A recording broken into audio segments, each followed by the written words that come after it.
आप सदन में नियोजित तरीके से गतिरोध पैदा करना चाहते हैं।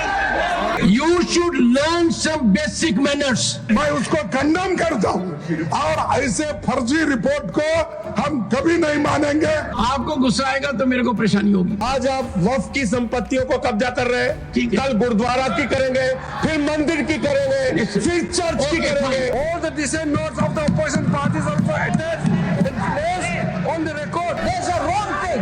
The minister in your presence is saying the truth. ये खाली नए बजट ये तो है नरेंद्र मोदी जी के विकास का आईना। ये बजट सुनकर परेशान हो जाएगा चाइना। माननीय खड़गे जी मत छेड़ो नरेंद्र मोदी जी के नैना, नहीं तो 2029 में भी हो जाएगी आपकी दैना। बजट सत्र के पहले चरण का 13 फरवरी को आखिरी दिन रहा। दूसरा चरण 10 मार्च से शुरू होगा। दोनों सदनों की शुरुआत हंगामे के बीच हुई। लोकसभा 4 मिनट में स्थगित हो गई। राज्यसभा तो फिर भी काफी देर चली, पूरे 11 मिनट।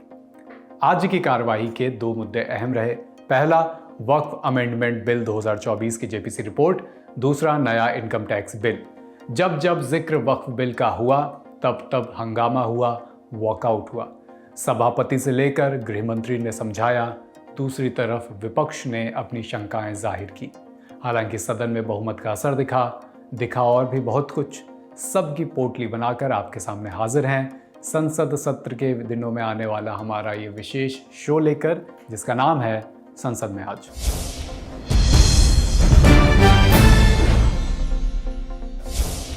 सुबह सदन शुरू हुआ तो वक्फ बिल पर हंगामा भी शुरू हुआ। लोकसभा अध्यक्ष ओम बिरला बार बार शांत रहने की अपील कर रहे थे।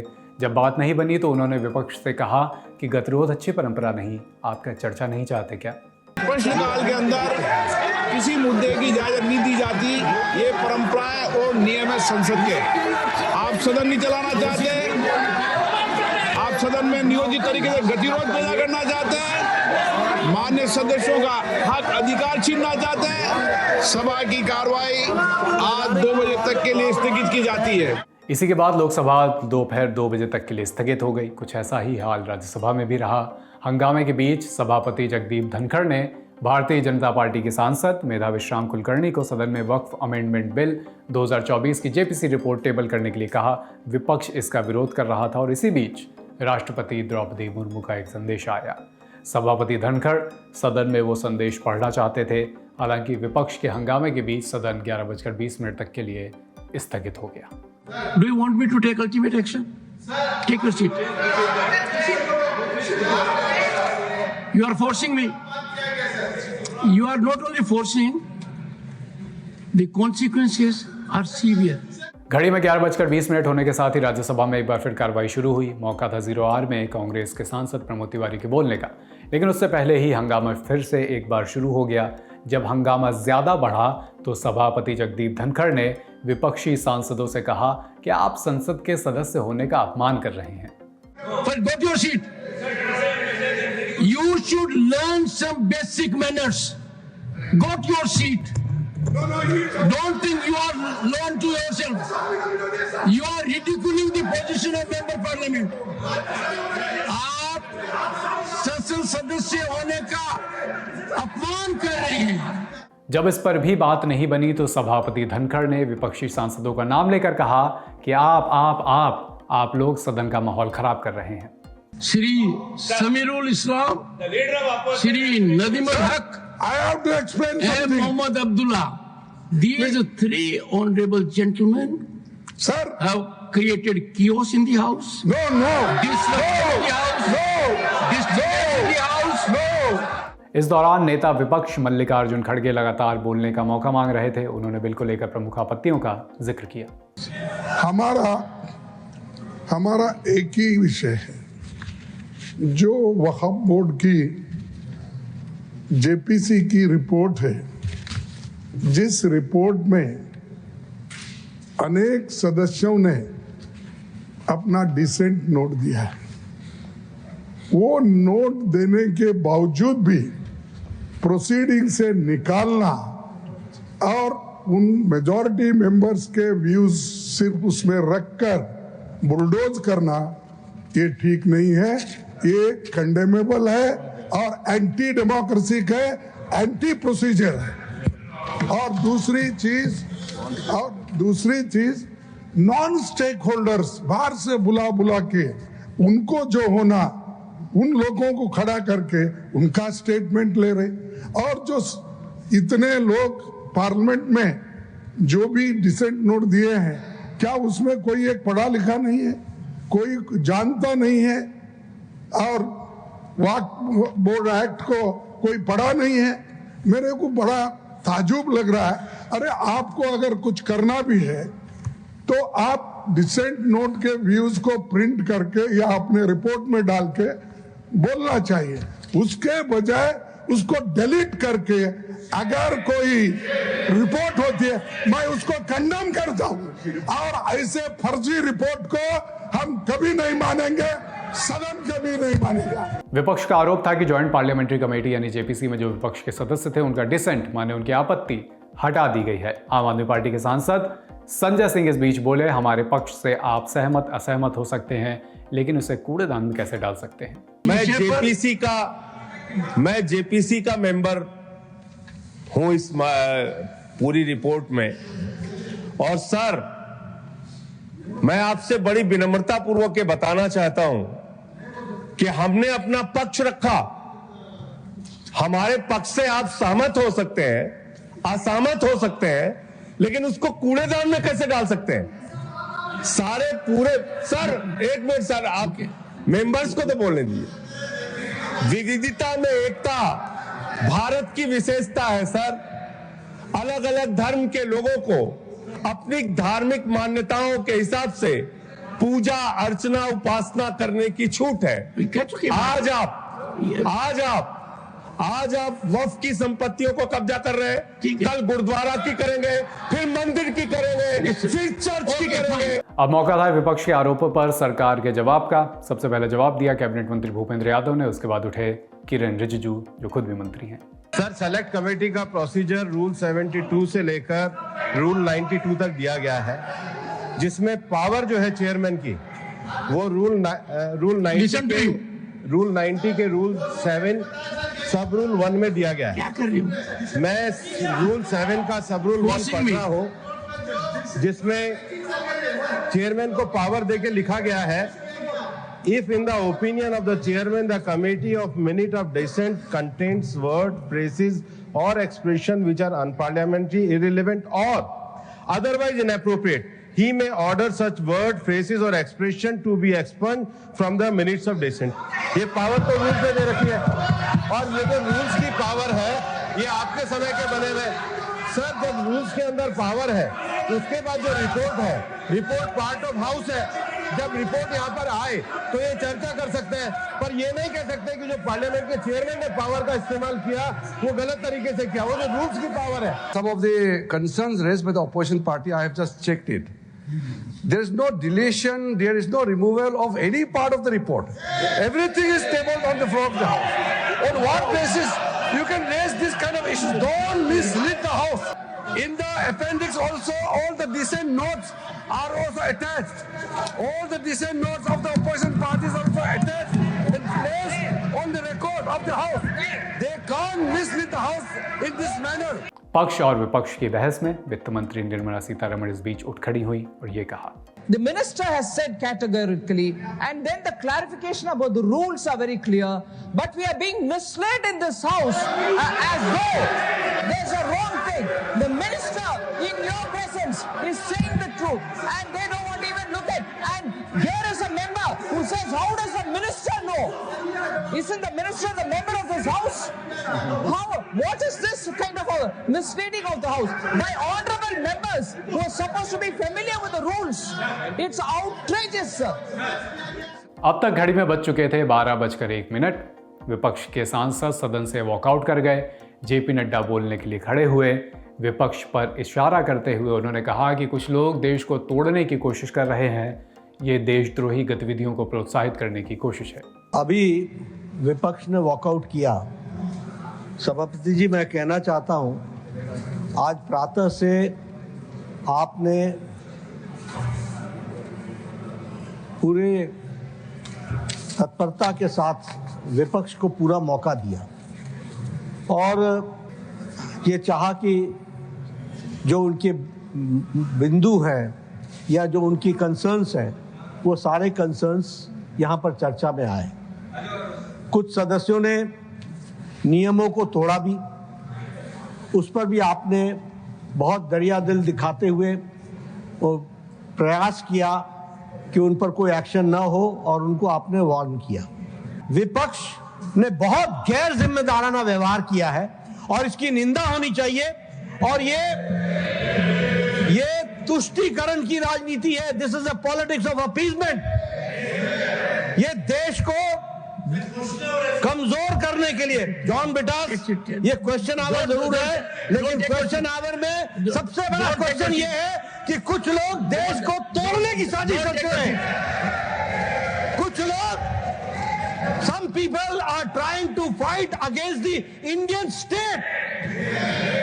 भारत देश के खिलाफ लड़ रहे हैं। इसलिए यह विपक्ष की आज का वॉकआउट होना, ये ऑन रिकॉर्ड आना चाहिए कि ये देशद्रोही गतिविधियों को प्रोत्साहन देने का एक माध्यम है और उसका एक्सप्रेशन है। सदन के बाहर जब पत्रकारों ने सपा सांसद डिंपल यादव से वक्फ बिल पर उनका पक्ष पूछा तो वो बोली कि हम बिल का विरोध करते हैं, सत्ता पक्ष के भी कुछ गुट विपक्ष के साथ हो सकते हैं। नहीं, हम इस बिल का विरोध करते हैं और लोकसभा में टेबल होने चाहिए, फिर देखते हैं। मैम, लेकिन लगातार अपोजिशन की तरफ से हंगामा किया गया, स्लोगन भी किया गया जेपीसी रिपोर्ट के लेकर, तो पूरा विपक्ष एक साथ है और मैं समझती हूँ कि सत्ता पक्ष के भी कुछ गुट हो सकते हैं जो इस मामले में हमारे साथ हो।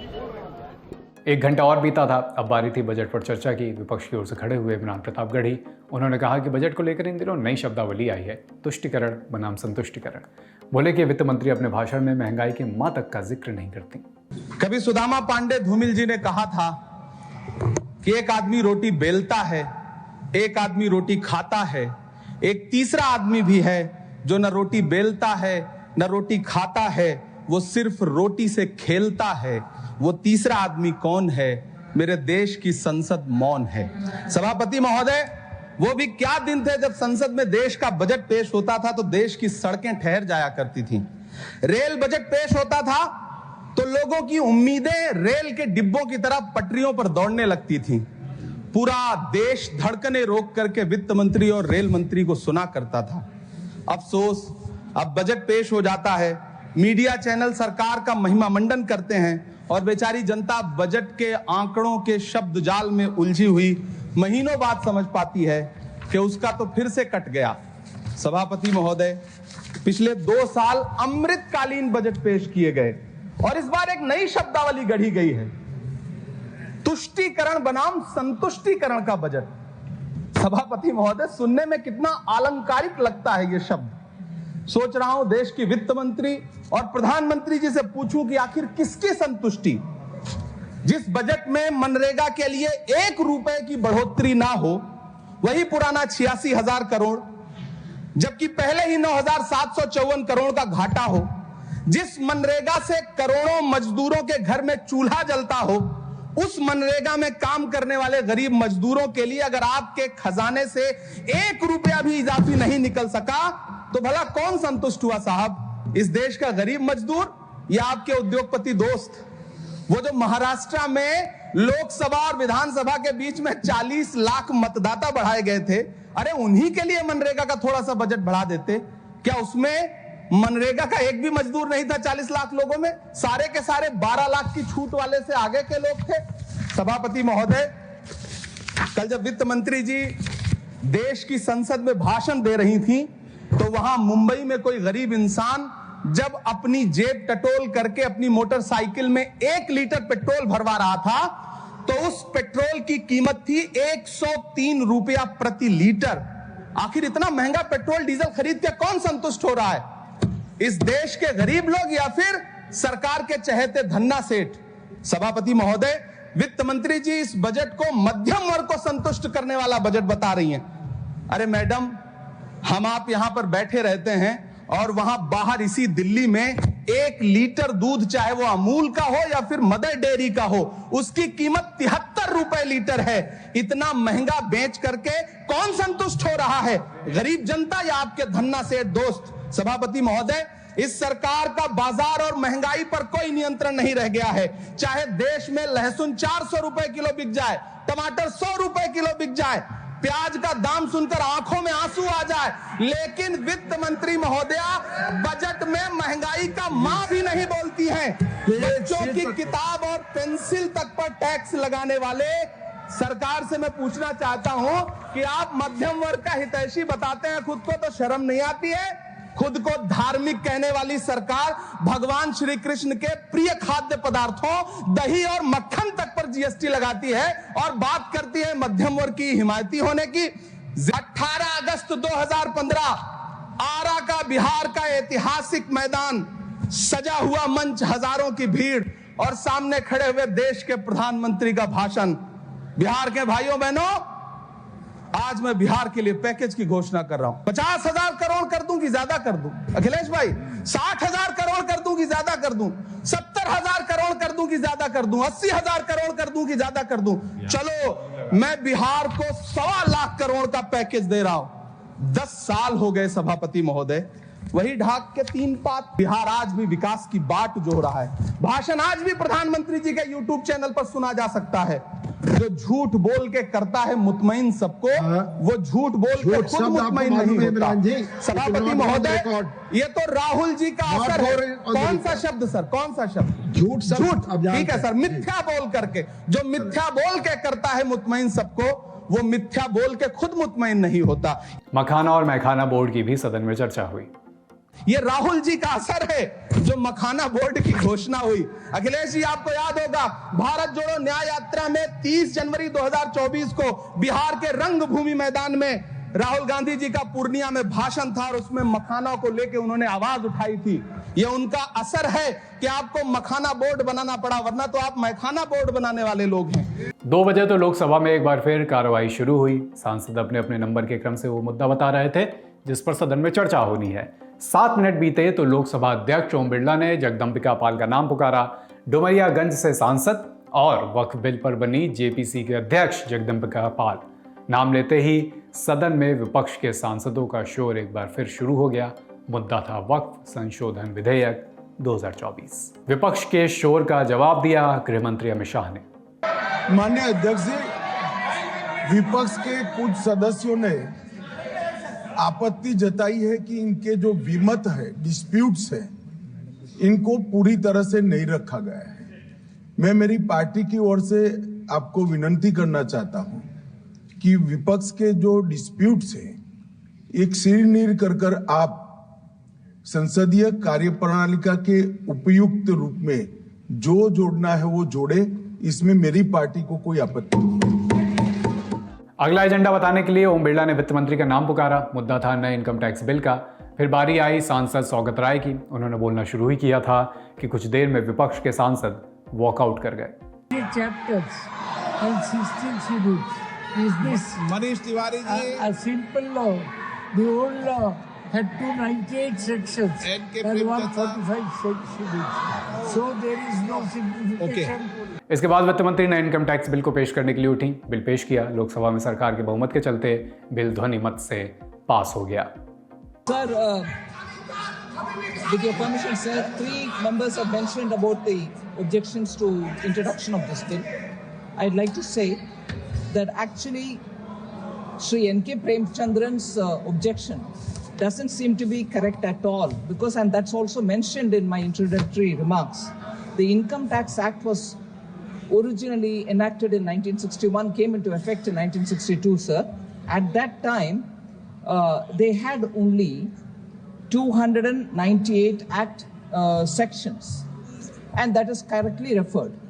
But then as the time went by, year after year, many more sections were added. And as it stands today, there are 819 sections. From that 819, we are bringing down to 536. So he should look at what it is today rather than what is in 1961. So on that objection, I don't think there is he is right. I don't think he's right. He should understand where the law is today and where it is being reduced. And second, sir, Manish Tiwari also meant, Manish Tiwari's argument was that sections are more now rather than when it was in 1961. That's a point. Then, that I've answered. Then 4,000 amendments have been made from 1961. And all those are being looked at now, being reduced now. So Manish Tiwari's core argument that it contains 536 clauses and has also more number of amendments now, I think he's not even looked into the papers, I'm sorry to say, so it cannot be sustained. N.K. Premachandran's statement about objects and reasons being different is also not correct, sir. The objects and reasons I can explain in detail when we take it up for discussion, but it cannot be sustained as an objection. Thirdly, Professor Saugata Roy's comment that again, the philosophy and also the number of words and so on, he's looking at thinking that it is only a mere mechanical change. They are not mechanical change. Substantial changes are being made. Number of words have come down by half. Where there was 5.5 lakh words, now it's come down by half. Sections have come down. Chapters have come down. It's in plain, simple English and plain, simple Hindi. Okay, bill को introduce कर रहे हैं. So I introduced the bill. प्रश्न ये है कि माननीय मंत्री जी द्वारा प्रस्तुत प्रस्ताव को स्वीकृत किया जाए. जो सदस्य प्रस्ताव के पक्ष में वो हाँ कहें, जो सदस्य प्रस्ताव के पक्ष में ना कहें. मेरे विचार में निर्णय हाँ वालों के पक्ष में प्रस्ताव स्वीकृत हुआ. जगदम्बिका पाल एक बार फिर खड़े हुए, साथ ही शुरू हुआ हंगामा भी. Item number 25 Shri Jagdambika Pal ji. अध्यक्ष महोदय, मैं आपकी अनुमति से आज की कार्यसूची में क्रम संख्या 25 पर मेरे नाम के समूह तथा सूचीबद्ध संशोधन विधेयक 2024 संबंधी संयुक्त समिति साथियों का अभिलेख सभापति पर रखता हूँ. बजट सत्र के पहले फेज का आखिरी दिन लोकसभा में कुछ यूं खत्म हुआ. अध्यक्ष ओम बिरला ने सदन में मौजूद सांसदों का इस तरह धन्यवाद ज्ञापन किया. आज बजट सत्र के प्रथम चरण का आखिरी दिन है. मुझे खुशी है कि सत्र के दौरान हमने अच्छे वातावरण में चर्चा की है. मुझे आपका पूरा सहयोग मिला है. माननीय राष्ट्रपति जी के अभिभाषण पर धन्यवाद प्रस्ताव पर 17 घंटे और 23 मिनट की सार्थक चर्चा हुई है. इसमें 173 मान्य सदस्यों ने देर रात्रि तक बैठकर अपने दायित्वों का निर्वहन किया है. बजट पर सामान्य चर्चा 16 घंटे 13 मिनट तक चली, जिसमें 170 सदस्यों ने सक्रिय भागीदारी निभाई. आप सबके सहयोग से इस सत्र में हमारी प्रोडक्टिविटी लगभग 112% रही है. मुझे आशा है आगे भी आपका इसी तरीके से सहयोग मिलता रहेगा. सभा की कार्रवाई सोमवार दिनांक 10 मार्च को प्राप्त 11 बजे तक के लिए स्थगित की जाती है. फिर राज्यसभा में बजट पर बोलने उठे रामदास अठावले. कुछ सांसदों ने जमकर लगाए ठहाके तो कुछ के जी जले.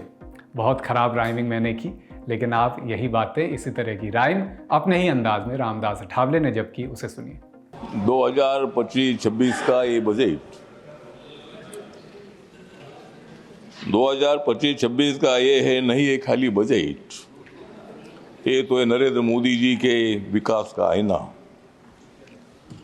ये खाली नए बजट, ये तो है नरेंद्र मोदी जी के विकास का आईना. ये बजट सुनकर परेशान हो जाएगा चाइना.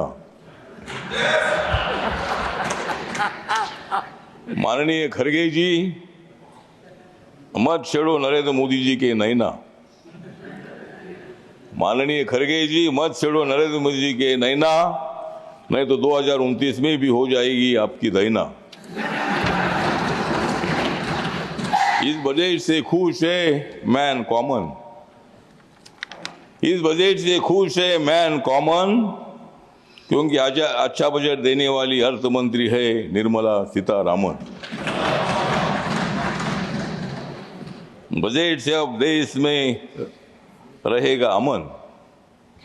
इस बजट से देश में रहेगा अमन, क्योंकि बहुत ही स्ट्रांग है हमारी अर्थ मंत्री निर्मला सीतारामन.